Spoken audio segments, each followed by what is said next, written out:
Okay guys, welcome back to All Day LC again.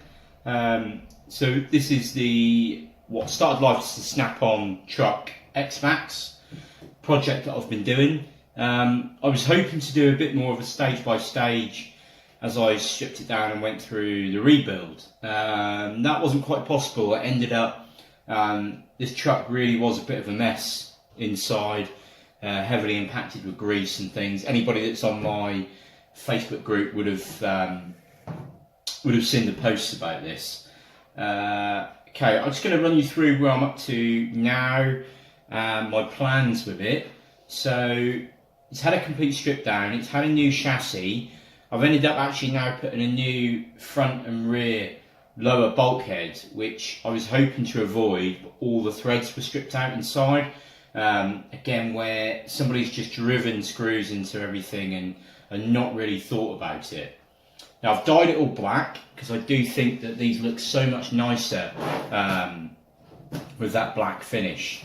I've installed the battery trays. Now I've gone for black straps, not red, because I want to try and keep some of the inside of here dark, because I've got some things going in that are going to be red. It's going to have like a red and black theme to it, so as it goes on you will see that. Now I've cut down the original hold downs, which would normally come up. They'd have your battery hold downs going across, and they also link into the plastic brace going across. Well, I'm not going to have a brace. I'm going to have not a plastic brace, sorry.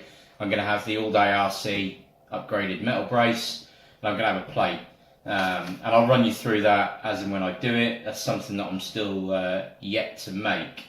Something else I've done is upgraded the servo to the Traxxas 2085 X. I know they're quite an expensive servo, but I've had fairly good luck with them in the past, and it's a nice easy bolt-in finish. I've upgraded to an Area RC aluminium servo horn, and I'm going to be running this servo on 8.4 volts. Okay, now I've not made the gears for this yet because I'm not sure whether it's going to be belt drive, chain drive or mod 1.5. Haven't decided. I have bought the motor for it. I'm going to do a separate video on that. Okay, I've gone for a Hobbywing 56118, so it's a 56mm cam, 118 long. It's a 800 kV 4-pole motor, so it's very similar to the Castle motor, except it's not a 6-pole, whereas the Castle is. It's just a 4-pole. Other than that, I've rebuilt the shocks. I've got a different rate of spring on the rear. I can't remember what it is. I did look before I went to film this, but I've forgotten already. I've gone for the full force skulls, white skulls on a red background to try and keep in with the colour theme. Also, as you can see, I've got the All Day RC chassis wrap on this in red. Full stainless steel screws throughout. It's had a brand new centre shaft. It's had all the diffs rebuilt from scratch. It's had new bearings. Some of the bearings that I've kept, they've all been fully disassembled, cleaned all the races out, re-greased, packed and put back together. Other than that, that's about as far as we've got at the minute. I'll show you the underneath.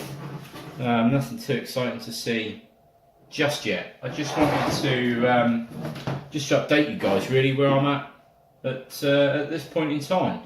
It's not going to have the Snap-on truck body on it, I don't think. I probably will put it on for a quick run here and there, and if somebody wants it, I was interested in purchasing this and wants the Snap-on van body, then I will put it on for them, and it will all be wired up, working.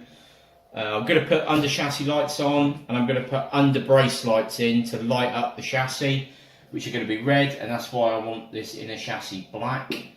It's going to be running on the standard Traxxas radio gear. Other than that, that's about it. When I get some more exciting stuff, I'll let you know. From now on, it'll be a bit easier, hopefully, to film as I go and show you what's happening. But this thing was so full of grease.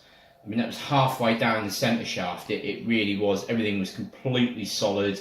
There was different types of grease in there that had reacted with each other, and really was a bit of a mess. Okay, the only thing at the minute I've got that's red to accent is the colour for the output drive. other than that, that's what it is. One quick thing I do want to talk to you guys about. I mean, there was lots and lots of things wrong on this truck, and some of them are quite easy to avoid. Now, this is going to be very, very hard to see on camera, okay, but this is a stub axle pin, okay, that holds part of the union together inside the stub axle. Now, rebuild kits for these aren't very much. I mean, this should not be marked at all. This should be a solid, smooth bar. Now, for how new this truck was, I was quite concerned about the level of wear on here. Now, it hasn't worn on the stub axles, although I have replaced two of the stub axles because of damage to them. Now, this made me think I need to check some of my other trucks, which I went to my oldest one, which a couple of years old now, and the pins were absolutely immaculate. So this really has been caused by ill maintenance and running with unbalanced wheels and tyres. So as I showed you in the first video, wheels and tyres were all ripped, foam's half out of them, things like that. Hitting the throttle with wheels like that, that's what's caused these pins to degrade. Next thing, okay, the guy was running a 50-tooth hot racing spur. I'm not really sure what he'd done with the mesh initially. This is very, very sharp. I think it's going to be recoverable. I'm not going to use it anyway, so it's fine. I'll keep it as a spare or give it away to somebody. But this will just need refacing a little bit. Okay, now cush drive. If you can see that much movement without me turning the shaft, that's not normal. And the reason is, now I've taken the rubber out. However, it moves like that with the rubber in. And the reason being, all the rubber's chewed up. Now, this is for two reasons. Either the cush drive was assembled wrong, and it clamped into these bits of rubber and is eating away at them, or the force going through the drive line and all the wobble caused by the wheels has done this. Now, I've never seen one degraded like this before, so I'm more inclined to say it was put together wrong, to be honest, because there's a couple of other things that weren't quite right inside. But yeah, that I know you get a bit of play on the cush drive, you get a bit of wobble, and you should get a little bit of movement left and right, but that, moving that far, I'm amazed that hasn't snapped a pin inside or done any further damage. Okay, right guys, that's about all I've got to say really. Any questions, hit me up in the comments. It's probably going to be about another 4 or 5 days at least before I do an update video. I need to go back to work for a few days, and a lot of the parts that I want to put on this I've still got to actually make, so I shall get that done, and then I'll come back to you and I'll show you some of the other things that I plan on doing. Alright guys, hope you enjoyed it. Happy bashing.